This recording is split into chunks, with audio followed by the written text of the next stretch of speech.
Khamenei साहब ने एक बात कही थी कि शिया और सुन्नी इस बात पर तो लड़ रहे हैं कि नमाज हाथ खोलकर पढ़नी है या हाथ बांध कर पढ़नी है, लेकिन उन्होंने एक बात कही थी कि दुश्मन जब तुम्हारे हाथ ही काट देगा तो आप नमाज हाथ खोलकर पहनोगे या बांध कर पढ़ोगे।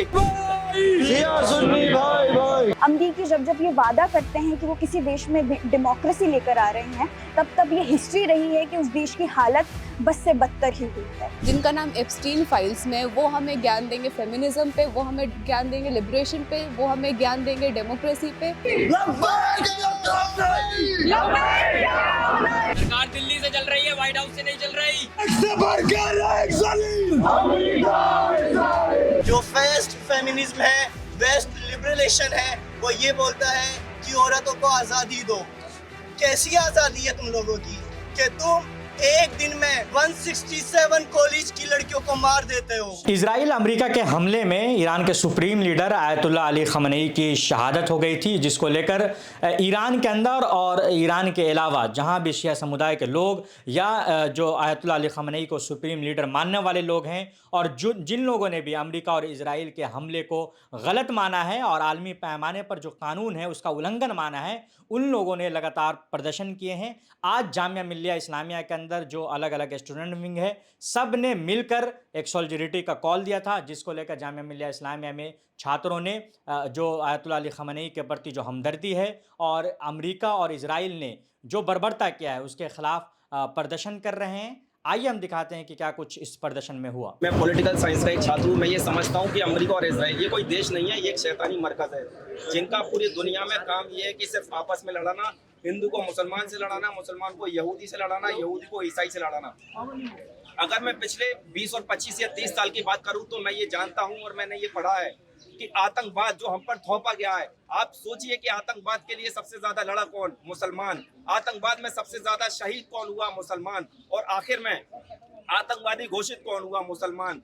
क्यों? क्योंकि हमारे जो लोग थे वो लड़ते रहे, झगड़ते रहे, पड़ोसियों से लड़ते रहे, रिश्तेदारों से लड़ते रहे, सोसाइटी से लड़ते रहे। हमने कभी ये देखा ही नहीं कि एक वक्त आएगा जब फिलिस्तीन के अंदर, गाजा के अंदर 6-6 साल के बच्चे, 8-8 साल के बच्चे, 10-10 साल के बच्चे, उनको काटा जाएगा। दुनिया भर में तो पीस की बात की जाएगी, लेकिन गाजा के अंदर बच्चों के जिस्मों के पीस करे जाएंगे, ईरान के अंदर बच्चों के पीस करे जाएंगे। हमें फक्र है हमारे लीडर पर, आयतुल्लाह खामनेई पर। हमें फक्र है कि उन्होंने देश छोड़कर नहीं भागे, वो घर छोड़कर नहीं भागे, वो अपनी कौम के लिए, अपने मुल्क के लिए, इंसानों के लिए शहीद होना उन्होंने जो है बेहतर समझा। हमने देखा है किस तरह से जब रशिया और यूक्रेन में जंग हुई तो यूक्रेन के लोग देश छोड़कर यूरोप चले गए, यूक्रेन का जो राष्ट्रपति था वो छोड़कर चला गया। तो ये जो इजराइल और अमेरिका की पॉलिसी है, ये सिर्फ हिंदुस्तान, पाकिस्तान या इजराइल, ये खाड़ी देश, ये उनके लिए भी खतरा है। जो अमेरिका के जो नाटो है, जो उनका अलायंस है, उनके जो देश है वो भी उनसे परेशान है। आप स्पेन को देखिए, फ्रांस को देखिए, जर्मन को देखिए, सब अमेरिका से परेशान है। हर उस इंसान को जो मजलूम का साथ देना चाहता है, जो मोहब्बत को ऊपर लेकर जाना चाहता है, उसको खड़ा होना पड़ेगा। चाहे बांग्लादेश के अंदर हिंदुओं पर अत्याचार हो तब भी हमको प्रोटेस्ट करने होंगे, ईरान के अंदर मजलूमों पर हत्या हो तब भी हमको प्रोटेस्ट करना होंगे। हमको मजहब नहीं देखना होगा। आयतुल्लाह खामनेई साहब ने एक बात कही थी कि शिया और सुन्नी इस बात पर तो लड़ रहे हैं कि नमाज हाथ खोलकर पढ़नी है या हाथ बांध कर पढ़नी है, लेकिन उन्होंने एक बात कही थी कि दुश्मन जब तुम्हारे हाथ ही काट देगा तो आप नमाज हाथ खोलकर पहनोगे या बांध कर पढ़ोगे। तो हम लोगों को, हम सभी मजहब के लोगों को, जो मजहब को मानते हैं, जो मजहब को नहीं भी मानते हैं, हमें मजलूम के साथ खड़ा होना पड़ेगा। और याद रखना होगा कि मजलूम किसी मजहब का हो, इस नियत के साथ खड़ा होना पड़ेगा कि अल्लाह देख रहा है, क्योंकि हम सबको मर के जाना है, एक एक चीज का हिसाब देना है। मैं ज्यादा नहीं बोलूंगा क्योंकि रोजी की हालत में नहीं बोला जा रहा है। मैं आप सबको दिल से सैल्यूट करना चाहता हूँ, आपको सलाम पेश करना चाहता हूँ। जब जुल्म होगा, याद रखिए हमें एक साथ आना होगा। क्योंकि मैं एक सिर्फ 20 सेकंड का एक उदाहरण दे रहा हूँ कि दुनिया में आखिर जुल्म हो क्यों रहे हैं, इसकी वजह क्या है। आप जार समझते हैं? जार एक लोहे का जार होता है। जार समझते हैं?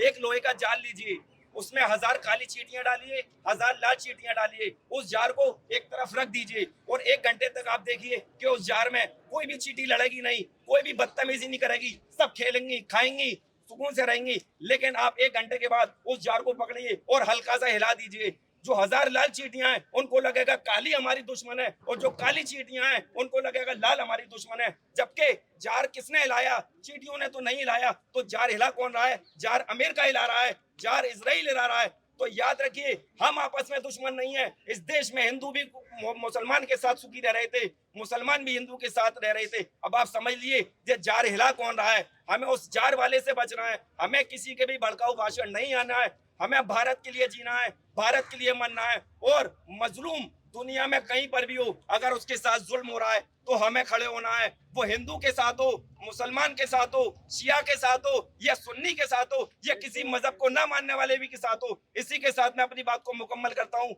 आपका बहुत बहुत शुक्रिया। इनकलाब जिंदाबाद। आज जामिया में एक प्रोटेस्ट होता है जिसमें जामिया के सारे स्टूडेंट्स और अलग अलग ऑर्गेनाइजेशन साथ में आते हैं और बताती हैं और अपना सॉलिडारिटी दिखाती हैं, अपनी रेजिस्टेंस दिखाती हैं। ना सिर्फ ईरान और अमेरिका ने जो ईरान पर अभी हमला किया उसके खिलाफ, बल्कि ये भी रेजिस्टेंस दिखाती हैं अपनी कि कैसे हम हमारी इंडिया में रहना, इंडिया में एज एन इंडियंस हमारी एक लेगेसी रही है इम्पीरियलिज्म के खिलाफ। हमने खुद 1947 में जब आज़ादी हासिल की, हमने खुद देखा कि हमारे साथ क्या क्या हुआ। उसी को देखते हुए जो पैलेस्टाइन में हुआ, हम उसके खिलाफ भी आए सामने। जब जेनोसाइड चलता है हम उसके खिलाफ भी सामने आते हैं। उसी तरीके से जब ईरान पर हमला होता है हम उसके खिलाफ भी सामने आते हैं। पर इसमें ये भी जानने की बहुत ज़्यादा ज़रूरत है कि इसराइल और अमेरिका का जो नेक्सस काम कर रहा है वो हमने पहले भी देखा है। वो ईरान पे पहली बार नहीं हुआ है। हमने लिबिया में देखा है, हमने अफ़गानिस्तान में देखा है, हमने इराक़ में देखा है। एक कौम तूरे का एक बहुत अच्छा कोट भी है कि if American imperialism is fighting the devil there on the side of the devil. और हमारा भी बिल्कुल वैसा ही मानना है।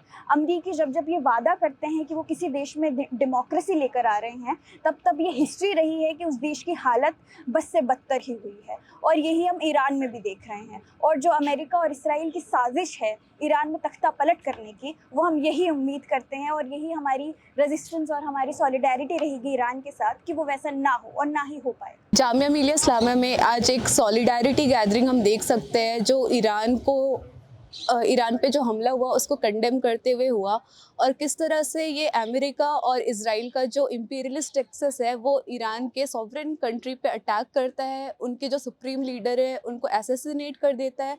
और वो वही देश है जो हमें हमेशा डेमोक्रेसी का ज्ञान देता रहा और हमेशा फेमिनिज्म का ज्ञान देता रहा और अपने सिटीजन की लिबरेशन का ज्ञान देता रहा। आज वही देश एक एलिमेंट्री गर्ल्स स्कूल पे अटैक करता है, वहाँ पर 165 लड़कियों की हत्या होती है। और हम देख सकते हैं उस दौरान जब नेगोशिएशन की बात चल रही होती है तो उसके बीच में वो हमला कर देते हैं। अगर वो ऐसा हमला ईरान पे कर सकते हैं तो वो ऐसा हमला किसी दूसरे देश में भी कर सकते हैं। हम देख सकते हैं ये पैटर्न जो रहा है इम्पीरियल स्टेट का, वो वेनेजुएला पे भी इन्होंने इंटरवीन किया। उसके पहले सूडान, इराक, सीरिया, कई देशों में इन लोगों ने अटैक किया अपने ग्लोबल सुप्रीम पावर को बढ़ाने के लिए, इन देशों पे कंट्रोल करने के लिए जो इनके सामने नहीं झुक रहा है। जैसे ईरान इनके सामने नहीं झुका तो इन्होंने अटैक कर दिया, स्कूल में अटैक कर दिया। मतलब जो बच्चे अभी कॉलेज में भी नहीं गए उन पे हमला कर रहे हैं, जिनका नाम एप्स्टीन फाइल्स में। वो हमें ज्ञान देंगे फेमिनिज्म पे, वो हमें ज्ञान देंगे लिबरेशन पे, वो हमें ज्ञान देंगे डेमोक्रेसी पे। उनसे हमें कोई भी सीख लेने की ज़रूरत नहीं है। और हम ये भी देख सकते हैं किस तरह से इंडिया, जिन्होंने 1950s में ट्रीटी ऑफ फ्रेंडशिप साइन किया था ईरान के साथ, वो आज कंडेम करने के लिए उनको 5 से 6 दिन लग गए। ये तो बहुत शर्मनाक बात है। जिनकी फ्रेंडशिप रही है, जिनकी हिस्ट्री रह चुकी है ईरान के साथ, जिन्होंने जब सारे कंट्रीज़ ने ऑयल देने से मना कर दिया, ईरान ही जो था वो इन्होंने इंडियन करेंसी पे ऑयल सप्लाई किया था इंडिया को। और आज हम उनके लिए कंडेमनेशन पोस्ट नहीं डाल पा रहे। इंडियन ओशियन पे उनके सबमरीन पे अटैक किया जा रहा है, 50 से ज़्यादा लोगों की हत्या हो गई, फिर भी हम उनके लिए सॉलिडारिटी गैदरिंग नहीं कर सकते। हम ये भी देख सकते हैं कि जामिया और ईरान का एक हिस्ट्री रह चुका है। अभी 2-3 महीने पहले ही सेमिनार हुआ है तेहरान यूनिवर्सिटी के साथ जामिया का। उसके बाद भी एडमिनिस्ट्रेशन हमें इतना प्रेशराइज़ करती है कि आप कैंपस में 7 नंबर पे प्रोटेस्ट नहीं कर सकते, गैदरिंग नहीं कर सकते, बल्कि हम प्रोटेस्ट कर भी नहीं रहते। एक सॉलिडारिटी गैदरिंग था छोटा सा, क्योंकि काफ़ी लोगों के सेंटिमेंट्स इससे जुड़ी है। काफ़ी इंडियन स्टूडेंट्स ईरान में हैं और ईरान के स्टूडेंट्स भी काफ़ी इंडिया में है, जामिया में है। उसके बावजूद भी हम देख सकते हैं कि किस तरह से रिप्रेस और सप्रेस किया जा रहा है डेमोक्रेटिक वॉइस को। जामिया जो हमारा एक यूनिवर्सिटी है और जो इतिहास रहा है पैलेस्टीन के साथ, हमारे जो फाउंडिंग फादर्स रहे उनका ग्रेवयार्ड है पैलेस्टीन में, उसके बावजूद भी हम देख सकते हैं किस तरह से हमारे डेमोक्रेटिक स्पेस को कर्ब किया जा रहा है, बिल्कुल डिसेंट को डाइल्यूट किया जा रहा है। और ये भी इतिहास रहा है कि जब जब ऐसा कोई मौका आता है तब तब स्टूडेंट्स लोग यूनाइट होते हैं और उस फासीवादी आवाज़ को गिराने के लिए हमेशा एकजुट हो जाते हैं। हम जामिया के ही स्टूडेंट्स हैं। जामिया का एक पूरा हिस्ट्री रहा है इस चीज़ के बारे में कि हिस्ट्री के अंदर जब जब इस चीज़ का सवाल उठा है कि मजलूमों के साथ में कौन खड़ा होगा, दुनिया भर में हो रहे जुल्म के खिलाफ आवाज़ कहाँ से उठेगी, जामिया ने हमेशा अपने आप को पहले सफ़े के अंदर उसमें मौजूद रखा है। आज उसी ट्रेडिशन को अपहोल्ड करते हुए हम लोग यहाँ पे इकट्ठा हुए लार्ज नंबर्स के अंदर, अपनी सॉलिडारिटी हम लोग जाहिर कर रहे हैं ईरान के साथ, और साथ ही साथ में बहुत ज़रूरी कि अमरीकी साम्राज्यवाद के खिलाफ, अमरीकी इजरायली साम्राज्यवाद के खिलाफ, जिसके तहत अभी कभी आप ईरान में जाकर के एक मुल्क के लीडर का, एक मुल्क के रहबर का कत्ल कर देते हैं, कभी आप जाकर के वेनेजुएला में एक मुल्क के लीडर, एक मुल्क के रहबर को किडनैप कर देते हैं, और यही राजनीति आपने पूरी दुनिया के अंदर चलाई हुई। आज की सुबह भी इक्वाडोर के अंदर अमेरिका ने अपना मिलिट्री ऑपरेशन शुरू किया है।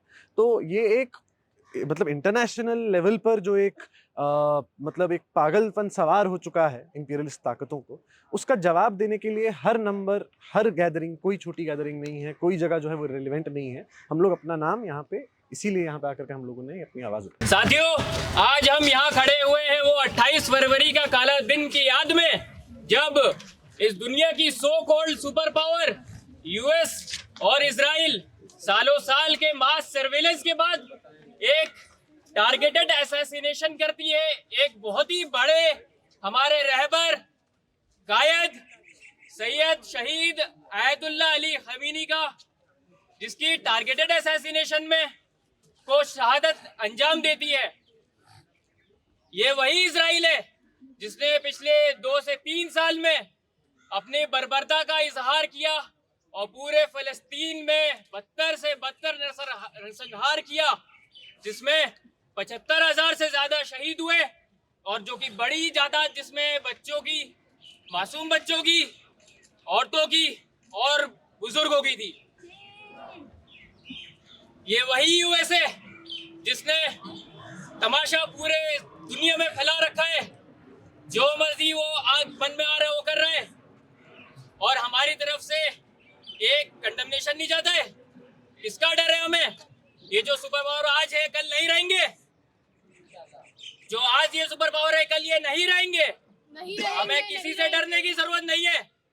कंडमनेशन करिए, और क्यों हमें 5 दिन लग जाते हैं कंडमनेशन साइन करने में, और उसके बाद एक भी ट्वीट या एक भी लेटर नहीं इशू किया जाता। मुझे आप बताइए, हमारे इनविटेशन पे एक ईरानी वॉरशिप जब केरला आती है और वहां से लौट रही होती है, तो इंडियन ओशन में हमारे नेबरहुड, जिसका हम डंका पीटते हैं कि इंडियन ओशन हमारे पूरे नेवी में के कंट्रोल में है, वहां पे एक यूएस सबमरीन उसको डुबा देती है और जिसमें 87 लोगों को मौत के घाट उतार देती है।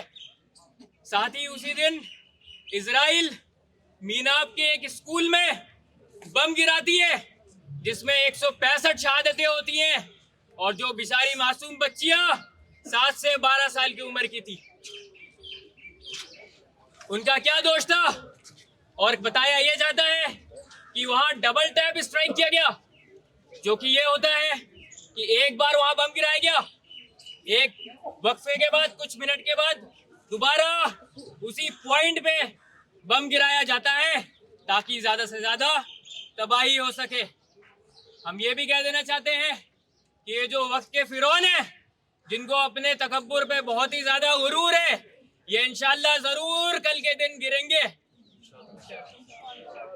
साथ ही हम ईरानी भाइयों के साथ, बहनों के साथ और तमाम लोगों के साथ, दबे कुचलों के साथ खड़े होने की सख्त जरूरत है। हमें खुल के मजलूमों का साथ देना है, ऑपरेस्ट के साथ खड़े होना है, ऑपरेसर के साथ नहीं।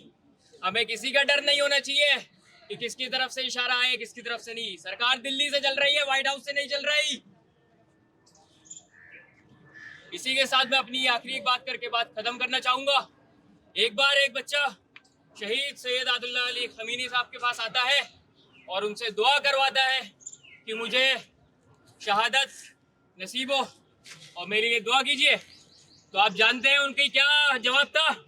उन्होंने कहा बेटा पहले तुम दुआ करो कि खूब बड़े हो, खूब पढ़ो लिखो, खूब नॉलेज गेन करो, और फिर दबे कुचलों के साथ खड़े हो, ह्यूमैनिटी के साथ खड़े हो, अपनी कम्युनिटी के बेनिफिशियल के लिए काम करो, उसके बाद 80-90 साल की उम्र तक जियो, फिर शहादत के लिए दुआ भी करो। ऐसी बड़ी शख्सियत इसने सेक्टेरियन के आगे बढ़ के सुन्नी शिया इत्तेहाद को आगे बढ़ाया, जिसके याद में पूरी तमाम उम्मत मुस्लिमा और तमाम इंसानियत उनके जाने के गम में है। हम उनको सलाम पेश करते हैं और हम साथ ही उनके सारे ईरानी लोगों के साथ और तमाम दबे कुचले लोगों के साथ, चाहे वो फिलिस्तीनी हो, चाहे वो कहीं और दबे कुचले लोग हो, उनके साथ खड़े रहते हैं। मैं सबसे पहले यहाँ से उन तमाम लोगों को बहुत ताज़ियत पेश करता हूँ जिनके आयतुल्लाह अली ख़ामनेई से इमोशनल रिलीजियस सेंटिमेंट्स थे, जो पॉलिटिकल अंडरस्टैंडिंग में उन्हें अपने एक लीडर समझते थे। और यहाँ से उन तमाम मजलूमों की आवाज़ बन के हम तमाम पूरा जामिया खड़ा है, जो ईरान के हैं, जो पैलेस्टाइन के हैं, जो गज़ा के हैं, जो सूडान के हैं। जामिया का इतिहास रहा है, जामिया की लेगेसी रही है हमेशा मजलूमों के साथ बोलना, मजलूमों की आवाज़ पर लब्बैक करना। मैं अपनी बात स्टार्ट करूँगा वेस्ट फेमिनिज्म से। जो वेस्ट फेमिनिज्म है, वेस्ट लिबरलेशन है, वो ये बोलता है कि औरतों को आज़ादी दो। कैसी आज़ादी है तुम लोगों की कि तुम एक दिन में 167 कॉलेज की लड़कियों को मार देते हो। ये कैसा वेस्ट का तुम लोगों का लिबरेशन है, फेमिनिज्म है? तुम औरत की एक तरफ आज़ादी की बात करते हो और एक तरफ औरतों को मारते हो। तुम बोलते हो कि ईरान में एंटी वुमन गवर्नमेंट है, रेजिम है, उसे चेंज करना है। ठीक है, हर गवर्नमेंट के अपने अपने इंटरनल चीज़ें होती हैं, लेकिन जब तुम सैयद अली ख़ामनेई को सुनोगे, वो अपने कई सारी क्लिप में ये बोलते हैं कि औरत एक फूल है, औरत को ये मत बोलो कि तू ये कर, वो कर, ये क्यों नहीं किया, ऐसे क्यों नहीं किया। तो this is the difference between Iran feminism and the west feminism. तो यहाँ से मैं फिर से एक बार इंडियन गवर्नमेंट से भी डिमांड करूँगा कि वो जो अपने पुराने दोस्त हैं पैलेस्टाइन और ईरान, उन पे अपनी चुप्पी तोड़े और जल्द से जल्द एक कंडेम स्टेटमेंट फ़ौरन निकाले, और अमेरिका और इजराइल के जो साम्राज्यवादी ताकतें हैं, जो खुद को सुप्रीम ताकतें मानती हैं, उन तम सबको ये बता देना चाहते हैं कि ये ताकत कुछ दिन ही रुकेगी, क्योंकि फिरौन जैसे ताकतवर जो खुद को खुदा बोलते थे वो भी ना रुक पाए। तो अमेरिका और इजराइल क्या है, ईरान की फतेह होगी, पैलेस्टाइन के मजलूम जीतेंगे, पैलेस्टाइन फ्री होगा, इनकलाब जिंदाबाद। ये यूनिवर्सिटी के सारे स्टूडेंट्स यहाँ जुड़े हैं, ये बता रहा है कि ये यूनिवर्सिटी समझ गई है कि ये जो षड्यंत्र रचा जा रहा है अमेरिका के द्वारा और जो ये इजराइल के द्वारा, ये एक इंपीरियल अटैक है, एक सांप्रदायिक अटैक है जो पूरी दुनिया को खत्म करने की साजिश में है और सिर्फ अमेरिका की बढ़ोतरी के लिए। सबसे पहले मैं ये बात कहना चाहूँगा, अयतुल्लाह खमीनी को भी मारा गया, ये एक बहुत ही शर्मनाक बात है। पर उससे भी ज़्यादा शर्मनाक बात ये है कि उससे 2 दिन पहले हमारे देश के प्रधानमंत्री इजराइल का दौरा कर रहे थे।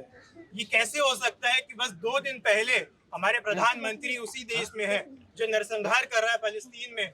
2 साल से वो नरसंहार चलता आ रहा है और आज हम देख रहे हैं वो इजराइल में, वेनेजुएला में, क्यूबा में हर तरफ दहशत मचा रखी है। ये बात समझनी साथियों बहुत ज़रूरी है कि आज हम जो स्टूडेंट हैं, हम जो इस देश में पढ़ रहे हैं, इंडिया में पढ़ रहे हैं, हम क्यों आज इधर खड़े हो रहे हैं, हमें क्यों ज़रूरी है इस साम्राज्यवाद के खिलाफ बोलना।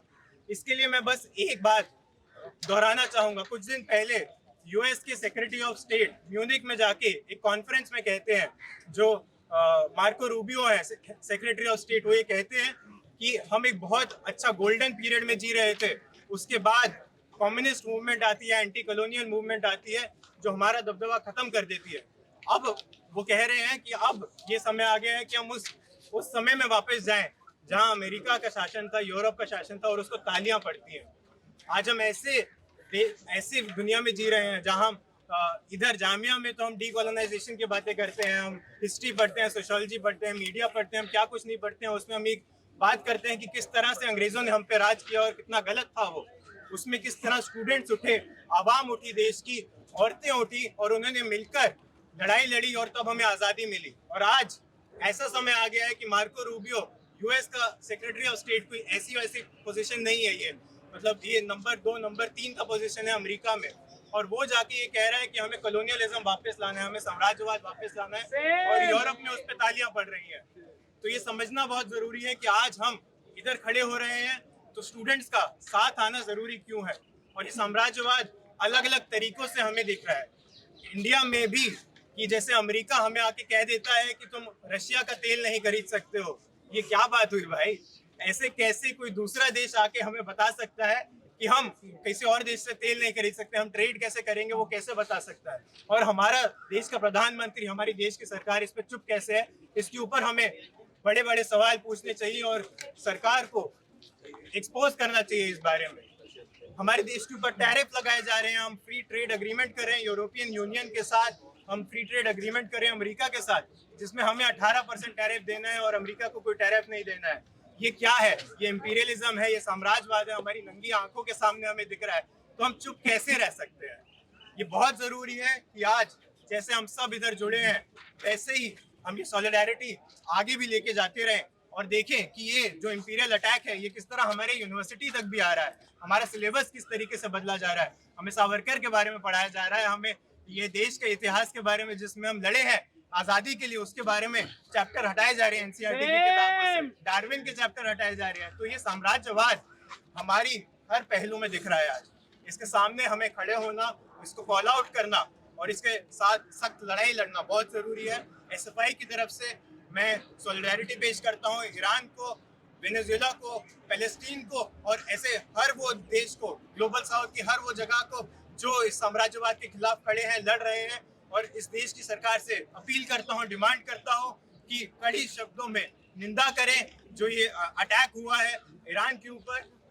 और साथ ही साथ ये जो फ्री ट्रेड एग्रीमेंट चल रहे हैं, जो ये न्यू इंपीरियलिज्म का खेल खेला जा रहा है, इसके खिलाफ हमें सख्त खड़ा होना पड़ेगा और स्टूडेंट्स को साथ आना पड़ेगा। जय भीम, लाल सलाम। तो आपने देखा जामिया मिल्लिया इस्लामिया के जो छात्र हैं उन्होंने अपनी भावनाएं को व्यक्त किया आयतुल्लाह अली खamenei को लेकर, और अलग अलग तरीके के नारे लगाए गए और तमाम जो स्टूडेंट विंग के जो लोग हैं, उन लोगों ने, जो मेंबर हैं, उन लोगों ने अपनी भावनाएं व्यक्त की और अमेरिका और इजराइल पर जमकर उन लोगों ने हमला बोला। और ये भी कहा, और जो भारत की सरकार है उससे भी कहा है कि आप जो जिस तरीके का समझौता कर रहे हैं वो ना करके आप इस पर खुले तरीके से आएँ और आकर इस पर बयान जारी करें। चूँकि भारत के प्रधानमंत्री नरेंद्र मोदी ने भी कोई इस पर ट्वीट नहीं किया है, 6 दिन बाद इस पर शोक व्यक्त किया गया है। तो आपने देखा ये पूरा रिपोर्ट जामिया मिल्लिया इस्लामिया से।